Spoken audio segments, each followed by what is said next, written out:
This is your Barbados Today morning news update for Friday, August the 17th. I'm Emmanuel Joseph.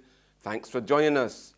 Topping the news at this hour, with the reputation of the nation's largest insurer on the line over the alleged role of three former top executives in the Donville Innis bribery scandal, the Bermuda-based parent BF&M is appealing to policyholders not to pull out of the Insurance Corporation of Barbados.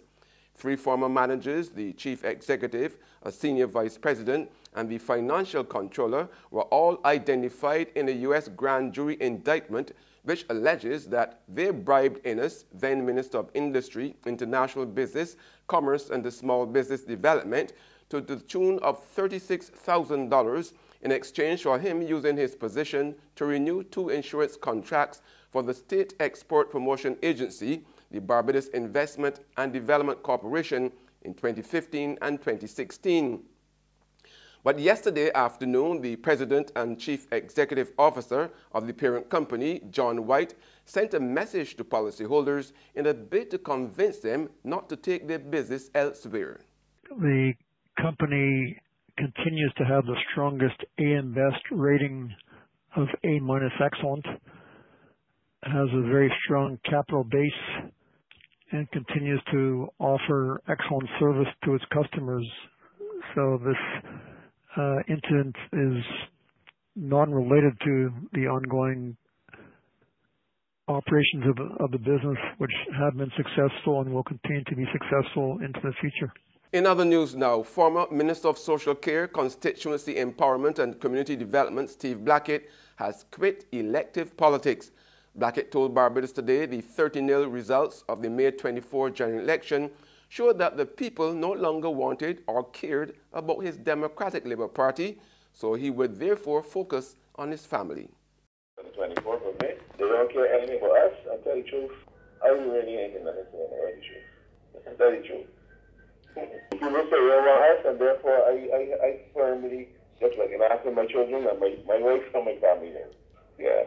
So you're not being actively involved in politics anymore? Absolutely not. I'm not even interested. I'm not even going back in the politics. I finished with politics.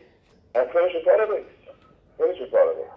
I enjoy my retirement. So you're spoke decisively about us, and I'm finished with that. I'm just enjoying my retirement, collecting my grandchild from school, and enjoying family life.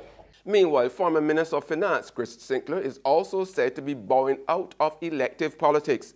Sinclair is about to be replaced as Democratic Labour Party caretaker representative for St. Michael Northwest constituency by political newcomer Ryan Walters.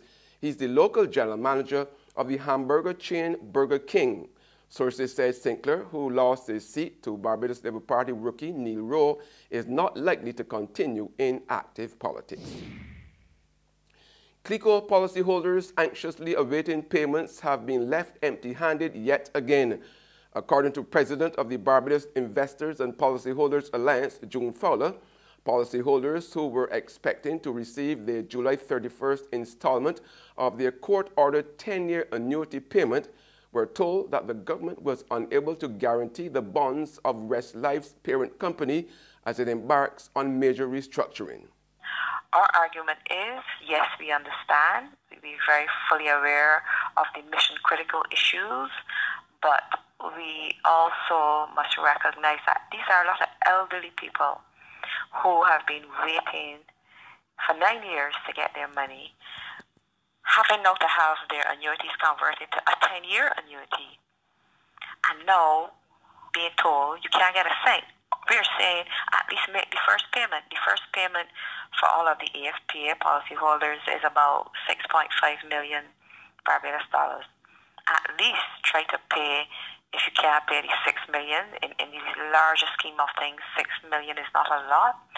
Or even pay half, make some kind of a payment, but to just not make a payment and to say to the policyholders, you'll be paid in the future, could end up being like Al-Barak situation.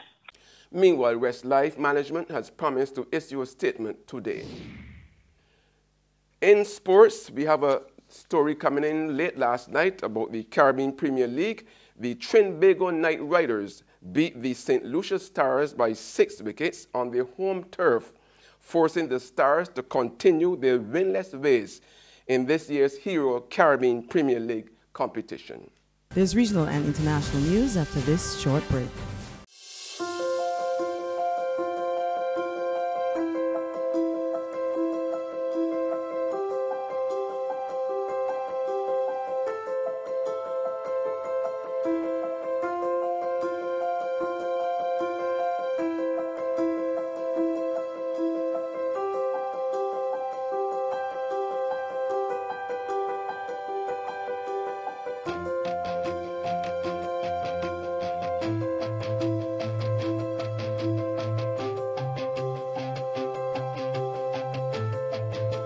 Barbados Today, news you can trust.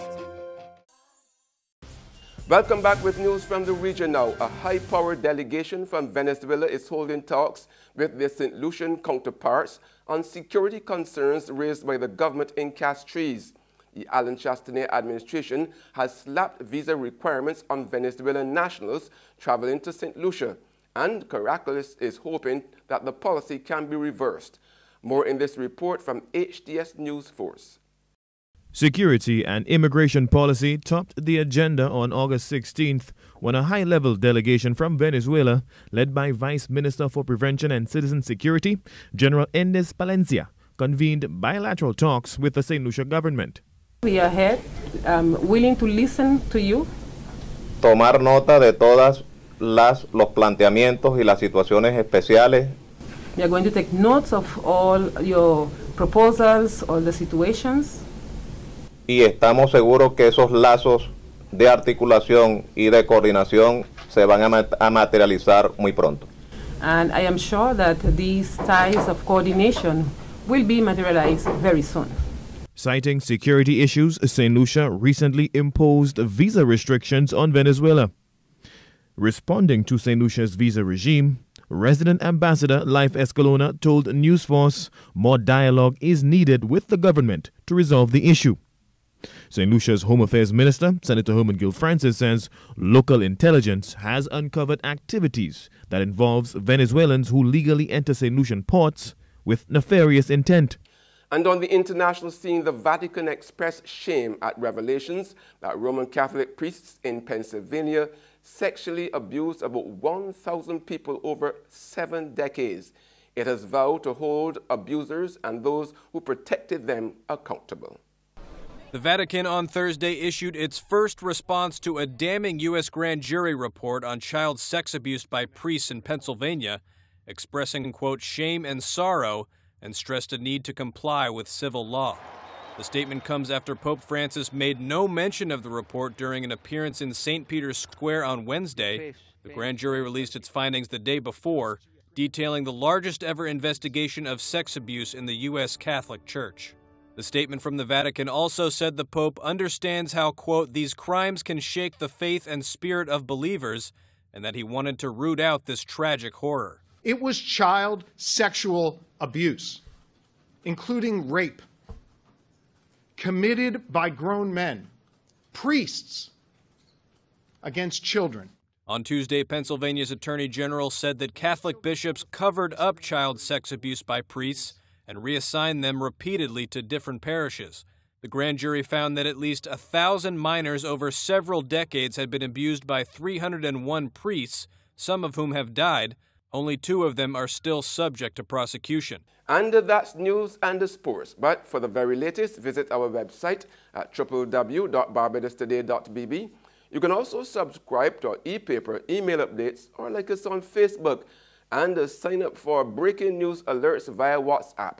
We are also on Izumi Media in bus terminals, as well as screenplay at supermarkets and the gas stations near you. You can also hear us on Mix 96.9 FM. I'm Emmanuel Joseph. Have a fantastic day.